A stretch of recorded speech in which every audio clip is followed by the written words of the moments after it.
Team, thank you so much for jumping on the call this morning. I greatly appreciate it. Hey, we're wrapping up January here. It's going to be February before we know it. So it was important for me to remind you of this time of the year. This is a trap month. February is a trap month where a lot of people give up on their goals that they set in Q4, or their resolutions that they had for 2024. Our call today, episode 221. Are you still committed to your 2024 goals? And before I go into that, I want to remind you of my professional purpose, and that is to help you, the broker advisor, optimize your productivity and help you become the best version of yourself. Why? Because happy brokers sell more real estate.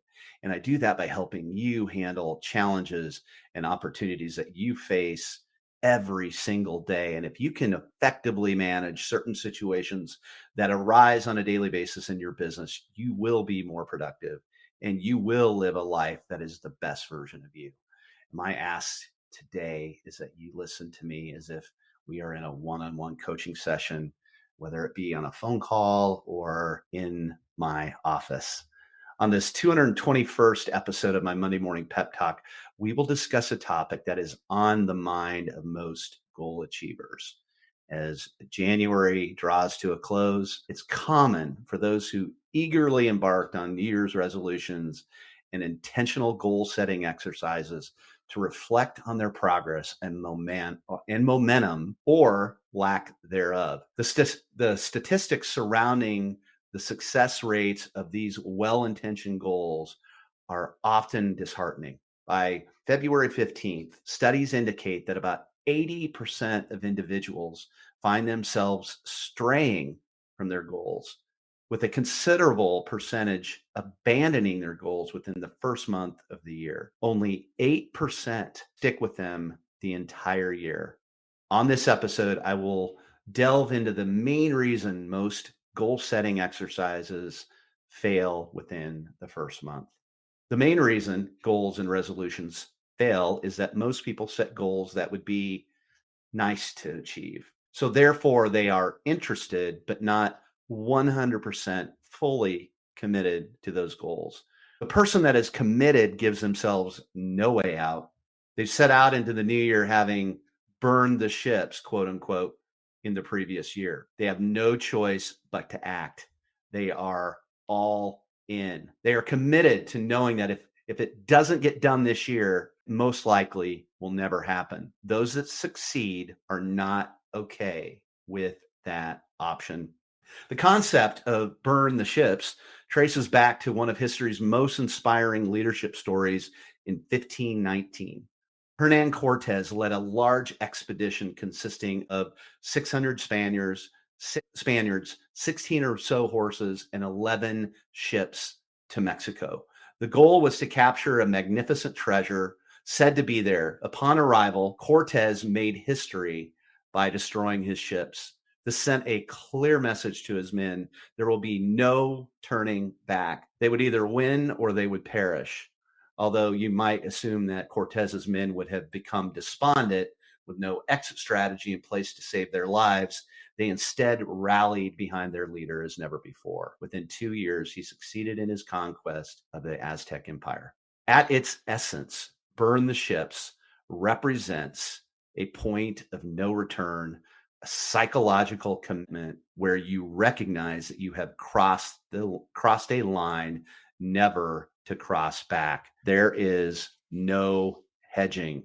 Everything now, all thoughts and efforts must be focused on succeeding. There are times in our life when we need to make decisions, even when we are unclear which path to travel. We gather as much facts as we can, measure the risks, and then use our best judgment and insights of others to guide us forward. Once we make our decision, we have to be willing to stick with it and not allow fear and second guessing to derail us. Instead of focusing on the what ifs, concentrate on the task at hand and the steps needed to be successful. Safety nets and escape routes can protect us from pain and injury, but they also tend to reduce the effort, focus, and commitment that we invest into a process. Once you have completed your goal setting process, you have to be willing to quote unquote burn the ships behind you and trust your inner voice to pursue your dreams, never looking back. That is the explanation, like I said, of burn the ships. And it's so in line with what much of what I've discussed over the past year when I brought you Take Flight version 4.0. If you are in the camp of someone that is off track heading into February, which is also the busy season for most of us, here's what you can do to get back on track. Review the goals you set in Q4 of 2023 and just recommit. Just recommit. Chunk those goals down into specific time frames, right? The quarterly business planning strategy is all about chunking your goals down into smaller tasks. Track yourself daily. This would be similar to someone who is doing 75 hard, or if you're doing the Ninja 9 every single day, you're tracking yourself daily. Success is really based in the daily wins. Now, number 4, you want to visualize yourself being successful in your efforts, right? You want to see that vision of you succeeding. Okay. Your brain, again, doesn't know the difference between what you're telling it consciously or what you're experiencing. So we want to visualize, we want to create that story of the end game being successful, and then just repeat on all of your goals. Okay. So this level of leverage works in the long run. And in 2021, I set a goal for myself that I needed to lose approximately 25 pounds of pesky weight that I had put on over the previous 5 years or so. And I wanted to get back to a comfortable playing weight and stay within that range. My goal was to look good in my clothes, specifically a suit. And I had a discussion with myself that if I didn't make it happen in 2021, I was willing to accept the reality that it was never going to happen. But instead, I burned the ships and set off to lose 1 pound a week for 25 weeks. I was successful with the formula I've talked about today. I could not go into 2022 having not succeeded. I created habits and routines during that time that have still keep me within a few pounds of that weight goal. And it's a goal that I find comfortable, not over the top, but within a range that I feel comfortable. Honestly, once I made the goal, chunked it down into that 1 pound a week, into those smaller chunks, like we talked about earlier, the process honestly was relatively painless. Okay.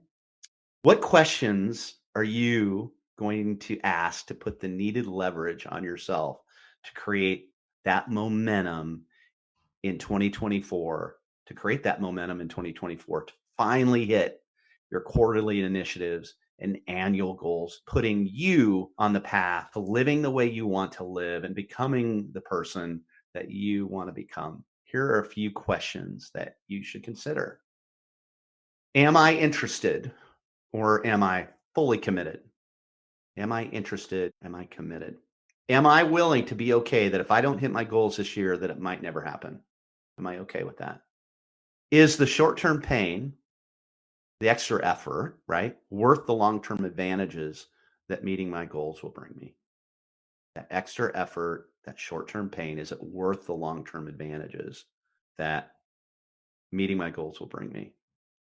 I always like to follow, always very interested in the Navy SEALs, and you hear all the stories about their training and what they go through to become a Navy SEAL over a 24-week course. But 70 to 85% of those that start Navy SEALs training drop out sometime during that 24-week course that's over 3 phases. The majority of them actually drop out in phase 1. Rarely do they drop out in phase 2 or phase 3. The ones that drop out, that 70 to 85% that drop out in phase 1, their goals just are not, or the reason why they want to become a Navy SEAL is just not big enough to make it happen, to go through all the pain and everything that they've got to do to become a Navy SEAL. Team, we are in phase 1 of 2024. How bad do you want it? Are you on track, or do you need to find that different gear and recommit? Is it time to burn the ships? All of these are questions that you need to ask yourself. Are you interested? or are you committed? Very, very, very different. So as we roll into February 1 team, we are in a trap month. And if you're not fully committed, you need to do it now. I appreciate you guys jumping on today. If you're not getting my weekly email, send me an email to Jim at askjimmiller.com or get on my email to get on my email list. Or you can go to my Instagram profile at Ask Jim Miller to register. And I have many of you that save those emails in a folder, and I recommend that. That's a good approach. But I will talk to you next week. Thanks, team, for jumping on. Appreciate it.